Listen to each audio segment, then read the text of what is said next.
പുറംഭാഗം നല്ല ക്രിസ്പിയും ഉൾഭാഗം നല്ല സോഫ്റ്റ് ആയിട്ടുള്ള അരിപ്പൊടിയൊക്കെ വെച്ചിട്ട് കിഡിലൻ ടേസ്റ്റിൽ ഉണ്ടാക്കിയെടുക്കാൻ പറ്റിയ ഒരു ഈസി പലഹാരത്തിൻ്റെ റെസിപ്പി നോക്കാം. ഒരു പാനിലേക്ക് 1 കപ്പ് വെള്ളം ചേർത്ത് കൊടുക്കാം. കൂടെ തന്നെ ഇതിലേക്ക് 1 ടീസ്പൂൺ മുളക് പൊടിയും 1 ടേബിൾ സ്പൂൺ വെളിച്ചെണ്ണയും കൂടി ചേർത്ത് കൊടുക്കാം. ഞാൻ എടുത്തിട്ടുള്ളത് അക്ഷയകൽപ വെർജിൻ കോക്കനട്ട് ഓയിലാണ് കേട്ടോ.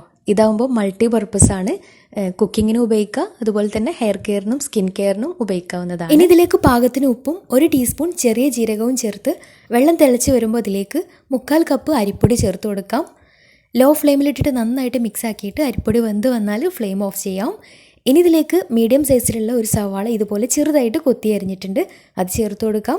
കുറച്ച് കറിവേപ്പില ചെറുതായിട്ട് അരിഞ്ഞതും 1 പച്ചമുളക് ചെറുതായിട്ട് അരിഞ്ഞതും ചേർത്ത് കൊടുക്കാം. കൂടെ തന്നെ ഇതിലേക്ക് 1 കിഴങ്ങ് പുഴുങ്ങിയിട്ട് തൊലിയൊക്കെ കളഞ്ഞ് നന്നായിട്ട് ഉടച്ചിട്ട് അതും കൂടെ ചേർത്തിട്ട് നന്നായിട്ട് കുഴച്ചെടുക്കാം.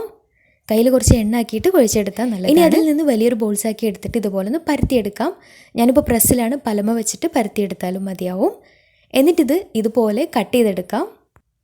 ഇനി ഓരോ പീസും ഒന്ന് ഷേപ്പാക്കി എടുത്തതിന് ശേഷം ഒരു പാന് ഫ്രൈ ചെയ്യാൻ ആവശ്യമായിട്ടുള്ള ഓയിൽ ചേർത്ത് കൊടുക്കാം.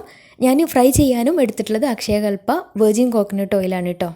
എണ്ണ ചൂടായിട്ട് വരുമ്പോൾ അതിലേക്ക് കുറച്ച് കറിവേപ്പില ഇട്ടിട്ട് ഓരോ സ്നാക്കായിട്ട് ഇട്ടിട്ട് ഫ്രൈ ചെയ്തെടുക്കാം.